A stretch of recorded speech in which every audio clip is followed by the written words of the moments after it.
li jëm ci li nga xamante ni moo di wàññeeku na de. wàññeeku na. bu baax. valeur absolue ñaata la li wàññeeku.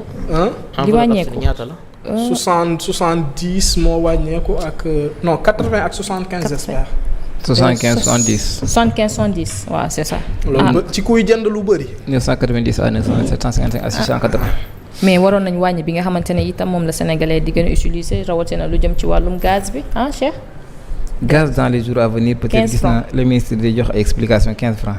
en tout cas dina fi jur xeex bu bari entre boutiquiers yi ak clients yi di am. loolu moom leer na benn boutiquier du delloo client 15 francs c'est certain. loolu moom leer na mais est-ce que quand même on peut dire que c'est significatif li nga xamante ne que ni seetlu nañ ko ci baisse bi.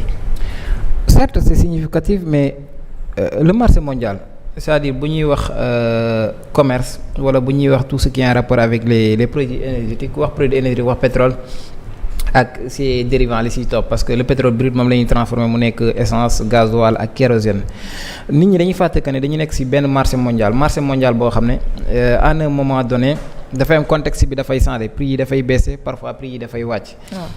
gis nañ la fois passée mois d'avril passé ce qu'on appelle le prix di nga xam ne mooy les Brent barre symbolique bu pétrole demoon na ba $60 pour cent wàccoon na ba la barre symbolique mooy $60 équivalent à 35 644 francs CFA actuellement moo ngi la barre symbolique moo ngi 60 à 60,020 $ ainsi de suite donc c'est le marché mondial qui est comme ça marché mondial day dem ba à un moment donné le prix du pétrole parce que pétrole moom moo détenir marché mondial ak dollar di monnaie de référence su pétrole bi wàccee forcément dafay impacter ci li nga xam ne moom mooy essence dafay impacter ci li nga xam ne moom mooy gasoil dafay impacté si li nga xam ne moom mooy kérosène par la suite noonu lay dem ba impacté si li nga xam ne moom mooy gaz butane ainsi de suite donc c'est le coût mondial qui est comme ça le marché mondial est comme ça actuellement le prix du baril du pétrole dafa baissé donc forcément c'est tout à fait normal c'est pas uniquement au Sénégal de partout un peu ailleurs en Ukraine en Russie aux États-Unis l'impact est considérable là-bas l'impact est arrivé même au Sénégal donc c'est tout à fait normal mois de décembre janvier ba février c'est toujours comme ça léegi nag dinañ dem ba benn moment boo xam ne tamit marché bi le prix du baril du pétrole dafay yéegaat forcément prix yi dafay yéegaat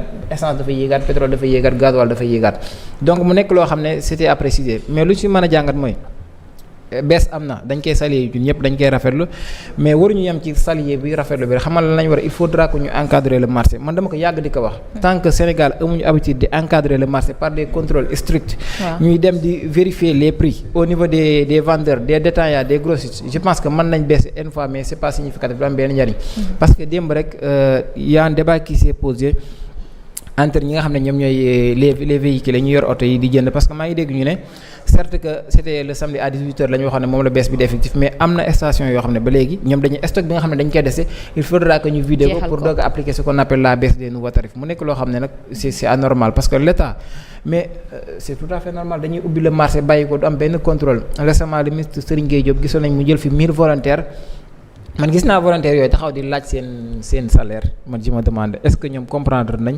c'est quoi signifie volontariat je sais pas parce que yàlla gis naa non parce que gis naa ñoom ñu ci bëree bëri sax arrêté nañ parce que nee nañ non ñoom ils n'ont rien commis de l'État daf leen a waxoon ne chaque fin du mois daf leen jox salaire 100 000 francs xaw ma. malgré que ñu nekk ay volontaire nu muy amee salaire le mot volontariat ça signifie quoi. yaakaar naa ne da ngay parfois aussi tamit nos gouvernants wala suñu état yi dañuy jël benn confusion boo xam ne jaru ko yow da nga bëgg ay volontaires am na des Sénégalais yoo xam ne ñoom boo leen woowee rek j'en suis sûr certain que seen patriotisme wala seen bëgg Sénégal dina leen permettre ñu ñëw def liggéey bi sans ñu attendre ci un sou mais fekkee da nga promettre les jeunes nga jël ay xale yu ndaw ni leen dinañ leen dédommager wala dinañ leen compenser 100 000 francs weer dee joxoo leen dara ñoom ils vont se retirer loolu souvent entrave yooyu dañ ko masam le prix du marché baissé na muy ce qui est gasoil.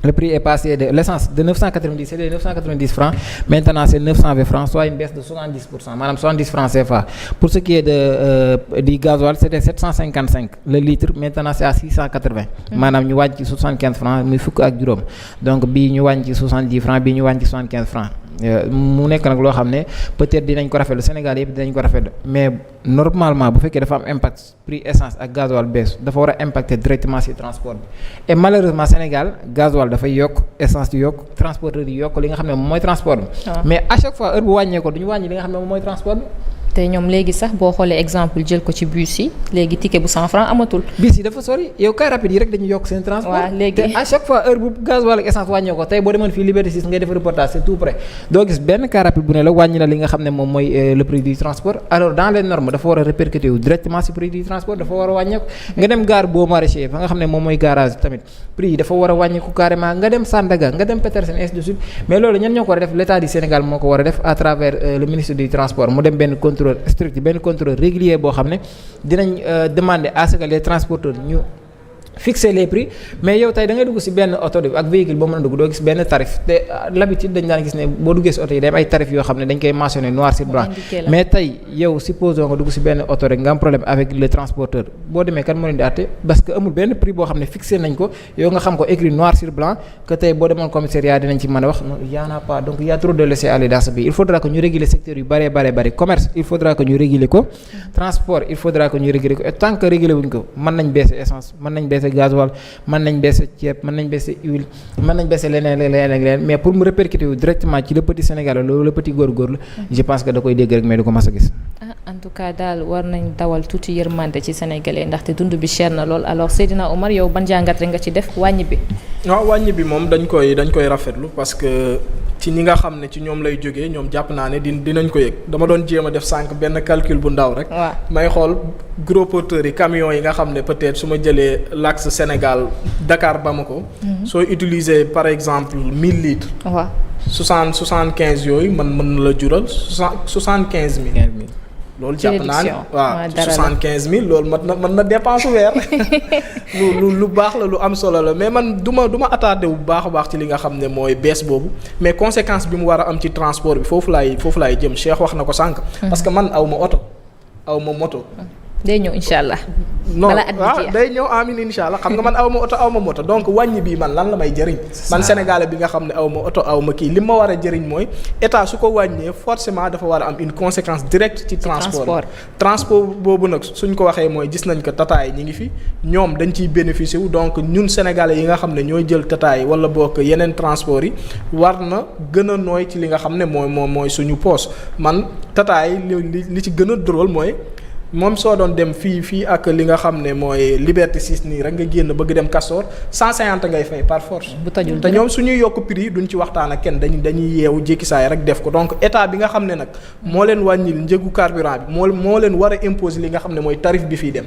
parce que dañoo nekk ci benn état bu nga xam ne c'est organisé mu am ay ministères donc ministère du commerce ñi ngi fi wax wàllu 1000 volontaires yi nga xam ne jëloon na leen jàpp naa ne ñoom seen liggéey tàmbali na mais aussi ministère du transport lan lañ war a def li nga xam ne mooy sénégalais bii dugg ci transport bi mu am lu nga xam ne dina ko yëg parce que suñ ko wàññee jàpp naa ne nekkul benn bees bu nga xam ne dañ ko généraliser pour mu mën a général ba laal askan bi sama mbokk yi nga xam ne dañuy dem fii ba Fuuta suñ demee ba carburant wàññeeku ci transporteurs yi jàpp naa ne ñi nga xam ne dañ daan paas bi nekk 10 000 minimum war nañ fay benn maximum war na nekk benn 8000 wala boog 7500. ñoom ñu yëg ko ci li nga xam ne mooy seen poste mais suñ ko defalee ñii c'est vrai que dañ koy saluer bu baax a baax lu am solo la. leneen li mooy nekk na lu nga xam ne tamit dafa daal suñ kaw soo xoolee wàllum pétrole bi au niveau mondial baril bi dafa gën a wàcc. donc conséquence bi ñu doon xaar fii ci Sénégal.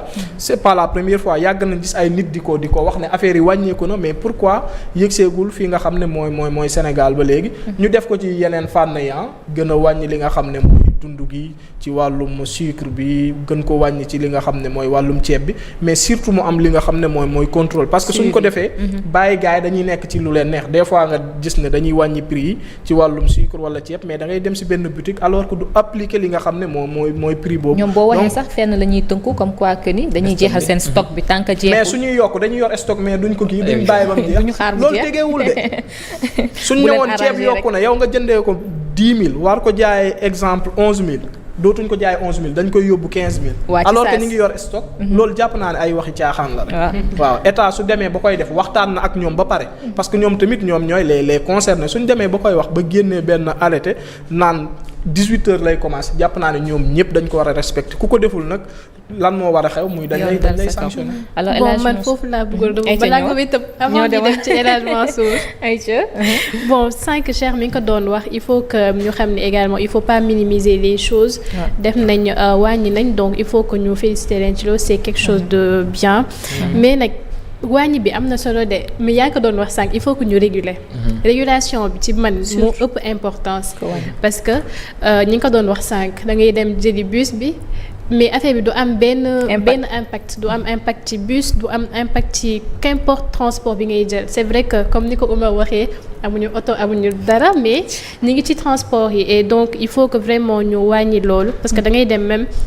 nga dégg ñu ne wàññi nañ prix ceeb bi. nga dem ci boutique yi ñoom ñu ne la noonu ñoom ñuy fixer on dirait que ñoom ñuy fixer seen bopp seen ay prix.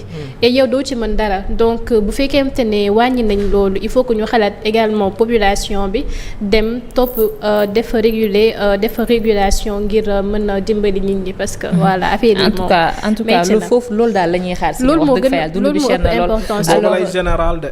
suñ bëggee mu général daal wàññeeku gi. waaw na laal transport bi. waaw mi ngi noonu. alors El Hadj Mansour bëgg naa ñu ñëw ci benn point rek mu mel ni que ni li nga xamante ni moo di coalition Diomaye. ñoom itam dañoo kontaan ci yëf yi bay di jaajëfal ki nga xamante ni moo di seen suñu président sax waaye. ci wàññi bi quoi. waaw mais c'est salutaire parce que tey yaakaar naa ni borom kër yi surtout ni laay njëkk a waxal. borom kër moom képp ku ko woowee falal dépense am wax dëgg yàlla dimbali nga ko. waaw. Bon, comme c'est un produit pétrolier, day fluctuer. Ouais. Marché mondial et tout ça, quoi. Le marché mondial, bon, on sait que ça fluctue, ça vacille. Ouais. C'est pas la première fois, parce que si on se rappelle de la crise des subprimes, des hedge funds en 2008, avec l'effondrement de la banque Lehman Brothers et de la Société Générale, il y avait un trader qui avait fait perdre à la banque 4,9 milliards de dollars. Bi loolu amee dafa impacté ci pétrole bi mu impacté ci pétrole boo xoolee boobu dafa créé woon cours pétrole yi baril bi dafa yéeg bu jégg day en 2008. boo xoolee même Ablaye Wade la fi fekkoon ndeysaan pouvoir bi xawoon na boo xoolee pétrole bi jamono jooju gasoil beeg essence bi xawoon na yéeg ba xaw a jégg day sax ba Sénégalais commencé ko yéeg bi Macky Sall la ñëwee moom il a eu la chance bi mu ñëwee baril bi boo xoolee dafa wàññeeku de moitié mais Macky Sall li mu fiy nekk yépp musul nu ngoo wàññi. quoi qu'on puisse dire bi mu fi nekkee ba ni mu fi jógee fekk na baril bi mu nekk en 2008 dafa passé du double au simple. sous le règne de Macky Sall moo tax ñii bu ñu góorgóorloo malgré crise bi ñu fi fekk ñu góorgóorlu wàññi ci 70 francs kon nag wax dëgg yàlla nañ leen wax gàcce ngaalaama waaw góor waaw loolu lu am na. nañ leen bind waaw parce que loolu da cee baax. bu weesoo loolu aussi. maanaam tey produit yi nga xamante pétrole bu ñu ko jàppee loo xamante ni. comme buñ ko raffiné da lay jox gasoil jox la essence jox la kérosène mais dafa am lu bari ay produits yu bari dañuy dépendre ci pétrole même ba ci sa yére bi ngay sol ba ci diw yi nga xamante ne moom la jigéen di kii ba ci yu bari yoo xamante ne ay produits pétroliers lay dépendre mais lan moo tax pour ménage bi gën koo yëg lan moo tax produits yooyu noonu tamit wàññee ko bi warul impacté ci produits yooyu warul yam kase ci gasoil bi ak essence beeg yooyu noonu.